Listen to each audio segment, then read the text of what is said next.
market. I don't wake up and look at the S&P and say, oh shit, it moved 20 handles overnight. I wish I could have. No, I can find 20 handles in a day doing 5 handle runs, up, down, up, down. There's my 20 handles. I'm not worried about it. And you won't be worried about it, which is where you should be as a trader. You need to know what you're looking for, what you're going to accept as a trade that incurs risk, and be comfortable with that. And if it fails, you're not going to lose your mind about it. You're not going to be in a hurry to try to find something that really isn't in the chart. What you're trying to do is impose your will. You're looking through that looking glass in a losing position. You're in drawdown. You're going to manifest your next setup, even when it's not there. Why? Because you don't have a clue what you're doing.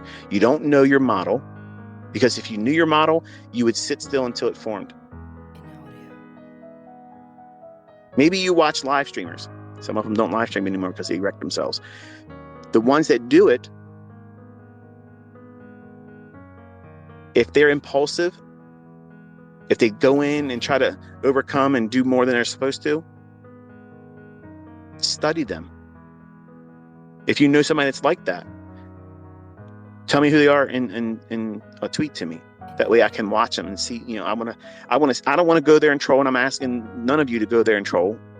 But if it's someone that you see that is impulsive, that's a wonderful social experiment to study and observe them, not to bring hate on them, not to make them feel bad. That's not what this is. But if they're willing to put themselves out there like a fish in an aquarium for everybody to look at, that's a perfect experiment for you to see what not to do and watch them feel the anguish and struggle, trying to do something, expecting some specific outcome that's never going to come because they're just reacting to price versus predicting price. I saw a tweet by a guy.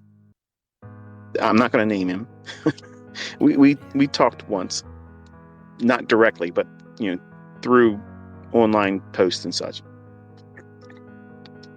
And he posted something to the effect that your job is not to predict the market, but to react to price.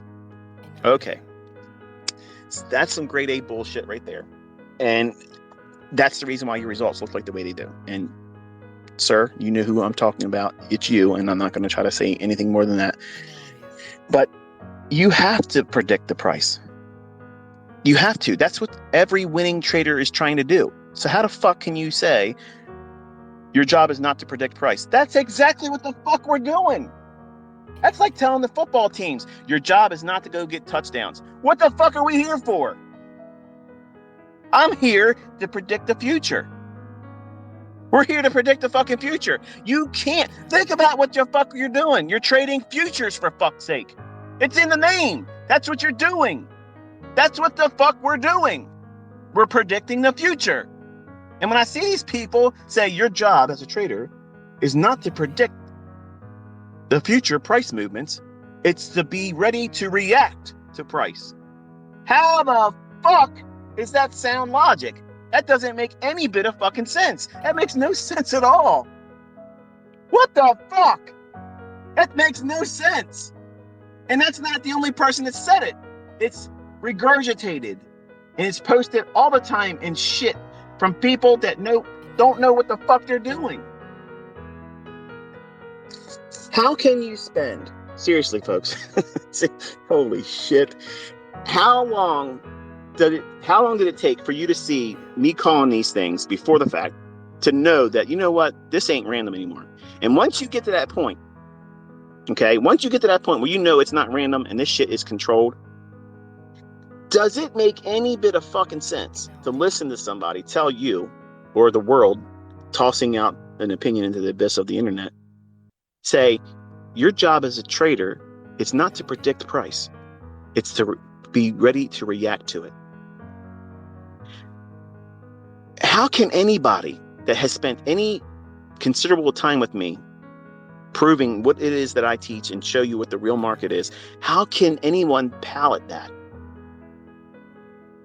How can you accept that or even entertain it as a reasonable fucking consideration for what we do?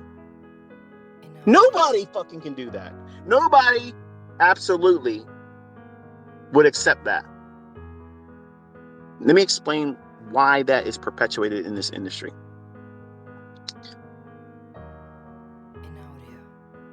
This thought process is a very soothing excuse for why they suck.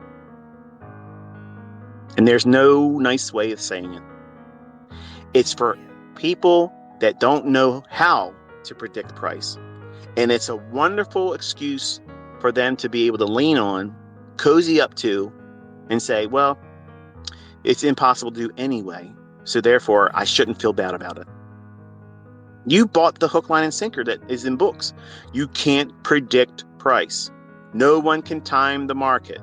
Well, I should change my motherfucking name to no one, because I'm proving it every fucking day. And guess who else is doing it? My fucking students. You're seeing them taking trades that I didn't even talk about, but they're using the logic that I've taught. So guess what that means? All the other bullshit is horse shit. Grade A.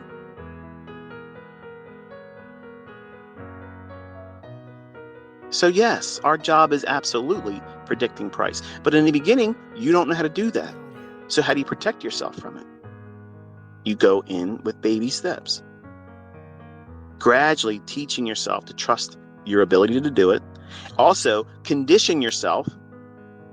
Build in coping mechanisms for bad character flaws, impatience, impulsiveness, gambling.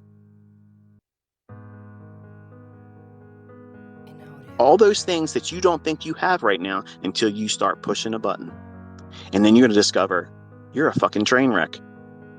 You thought you had everything together. If you ever see those guys that go around on YouTube, my wife shows me this stuff all the time. I don't entertain it myself, but she's a TikToker girl, right? She fucking eats this shit up all day long. And I'm like, do you feel your IQ dropping watching this shit? Like, I when you share some of this stuff, I literally feel like you fucking stole time from me. Like, what do you see in entertainment value in that? It's dumb. But she shares this stuff with me sometimes. She'll say, look at this guy here. And they'll ask people, how many states are in the United States? And some of the answers are shocking. And it's like, what the hell? That's nuts. And there's another one. So he'll say, hey, look, oh shit, I lost my train of thought. Some of you probably already know where I'm going to go with this, but I lost my train of thought with it. Damn it, it'll come back to me.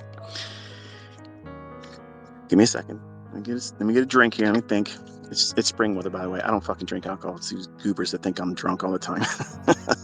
I am just off the rails sometimes, yes, but I'm not inebriated. I don't drink and I don't take drugs. So oh man, this guy, what does he do? He goes around and he asks people some shit. I don't know. I might not be able to come back. If I remember it, I'll tweet about it. I might even share a link to one of the videos. But oh yeah, that's what it is. Okay, thank you. He'll go up to a guy and say, hey, look at this woman here. What would you rate her? 10 being extremely beautiful and 1 being a grenade. What would you say? And they'll say, oh, well, I think she's a 6. And sometimes these women are drop dead gorgeous, like beautiful.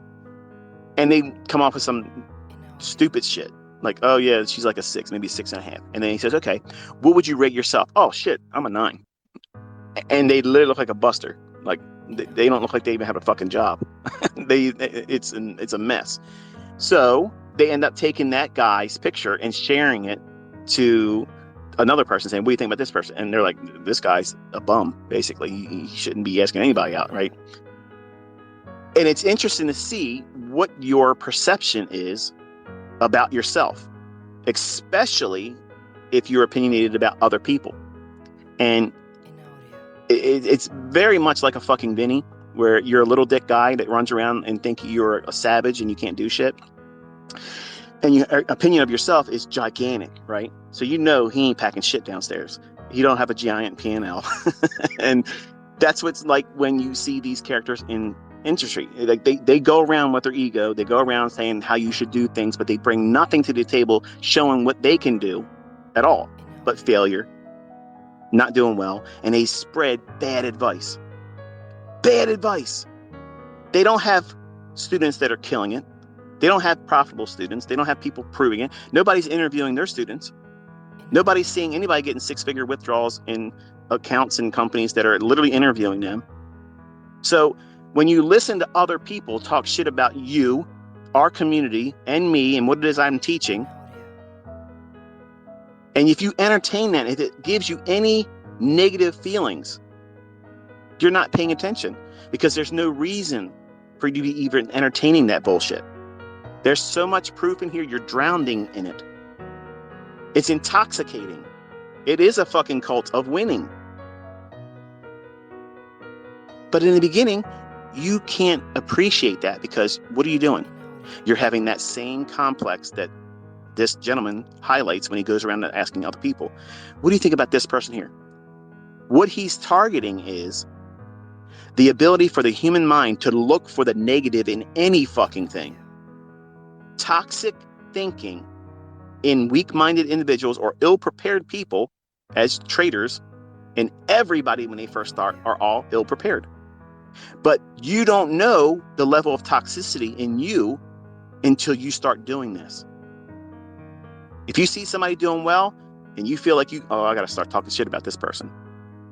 Well, you're a little Dick Benny then. But if you look at other people and they're doing well and you don't feel like there's an issue, there's a problem, and you're like, wow, that person's really doing well. And even though you can't do what they're doing, you can't even do anything close to that, you can appreciate what they're doing and think, wow, that might be motivational for me to do that. Even though I can't do it, I don't feel like it's defeating for me to feel that way. Why? Because you're new. You're new at it. And so many, especially the young men, so many of the young men that come in this industry that follow other influencers that make it about image. Everything's got to be the new car, the nice cars. I'm telling you, having had lots of shit like that, it doesn't make you a better trader. And frankly, nobody gives a fuck once you show it. Once you show it, that's it. You done shot your wad. It's done. What are you going to do? Be seen in it again with a different haircut? They've already seen. Okay, so what? You got a car. Big deal. What have you been doing in your trades? Show me your live account trading. Show me over a chart while it's ticking real time. When I'm watching it, show me what the market's going to do. Tell me what it's going to do. And unfortunately, that's the stuff that never fucking happens. And that's where I live. That's my fast lane. I'm taking you in there doing that. But I also know as your mentor that you're going to have problems in the beginning. You're going to discover things about yourself that you are not going to like. And you're going to impulsively, because you're not disciplined, you're not going to have the impulse of a professional where it is, okay, I'm in a market environment right now that is not conducive for high probability. So I'm going to impulsively remove myself because my training tells me to do so. Not run away in fear or not roll the dice and see what happens, which is predominantly what everybody does. That's the demo disease, okay? Push the button and see what happens. Push the button and see what happens. In the beginning, you're going to be a train wreck when you discover what you have as character flaws. Nobody has ever started this industry, ever. Never happened. It's never, ever happened. It's never happened. Where somebody walked out here, got it all right from day one, and never had hardships or had to wrestle with internal conflicts with what they are as a trader, what they're not as a trader. They don't have a person out there in the industry that's like that. Everybody comes in here and we are all baptized in the fire. And that is going to be pain. It's going to be loss. It's going to be frustration. And guess what, folks? Listen, friends and neighbors, that is absolutely part of this. And that's why I never make any sugarcoating about it. I want you to know that's coming, because that way you're prepared to, number one, identify it when it does. And then you have to do certain things to wrestle it and subdue it, because it will undo you. I don't go out there and say, go out there and try to go for 10 handles a day. That's unrealistic. I tell you to look for 1 5-handle move. That's what you're looking for. In hindsight, by doing that every single day, you're conditioning your eye to see it. It's the same thing that happens when you go out and buy a car. Oh, I got this car.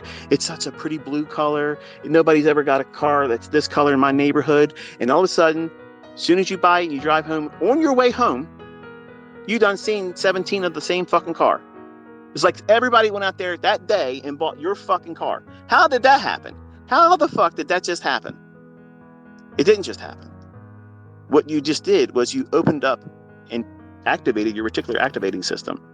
So now your subconscious that was filtering all that stuff out before, because it didn't matter that that car was owned by other people. You went to the lot, you saw it. Oh, I got to have that car. It means something to you now. It resonates with you. It's something that is part of you.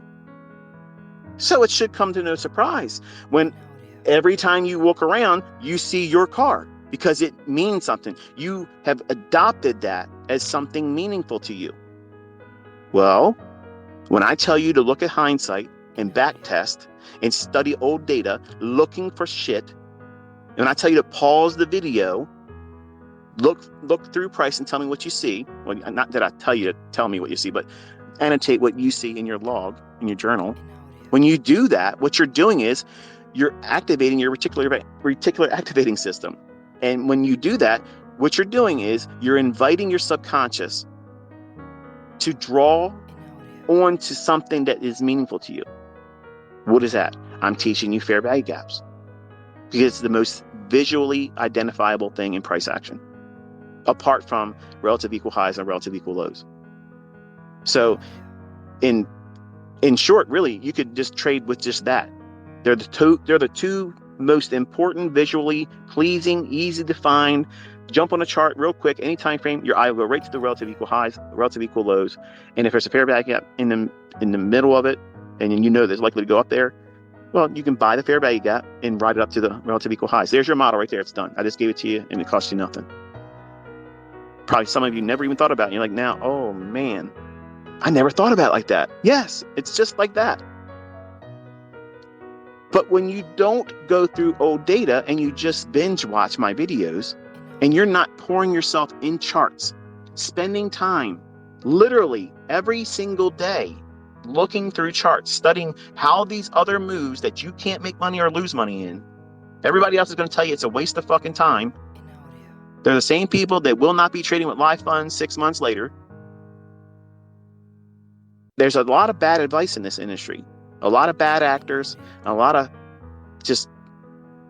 chapped asses, man. And I'm sorry it's harder for some of you. I'm sorry, but it wasn't easy for me in the beginning. I've just been doing a whole lot longer.